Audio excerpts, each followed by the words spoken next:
JK Yadav Films present. Presented by Albina Recording Studio, Simrao. DJ Hello, DJ Hello, garba garba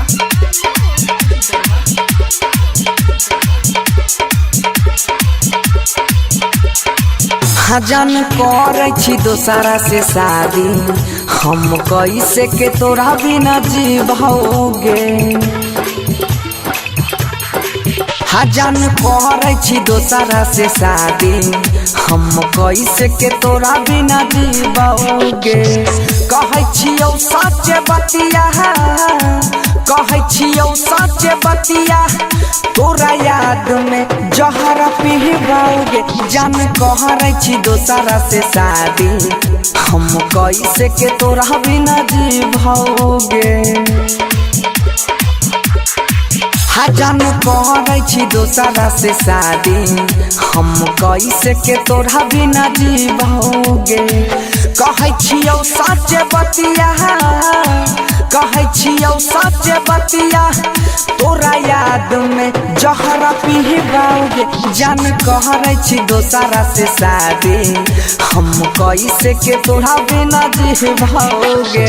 DJ Hello, DJ Hello, garba garba JK Yadav Films. हाँ हाँ एक साथे पढ़ी रहिए कररी हौ प्यार गे। छोरी हमारा बनाई ले दोसरे के भतार गे।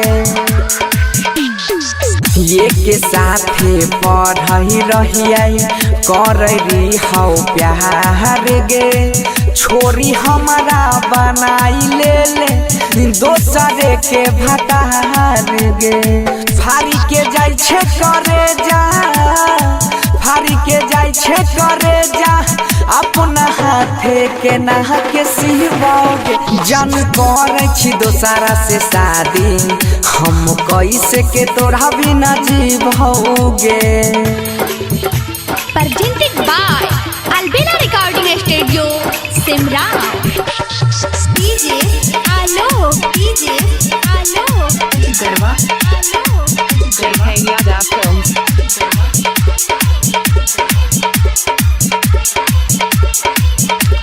हाँ हाँ प्यार करई के कैसन देवता बनैला कही दी बाहर गे। तोरे याद में दिलवा हमर रहै छै बेकरार गे।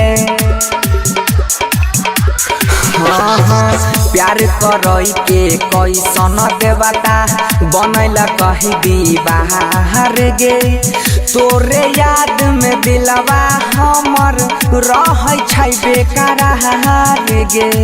राइटर पशुपति सुमन राइटर सोनू सिंह सुमन बनसीधर के ओरिया हिबैगे। जान करे छी दोसरा से शादी हम कैसे के तोरा बिना जीवोगे। JK Yadav Films.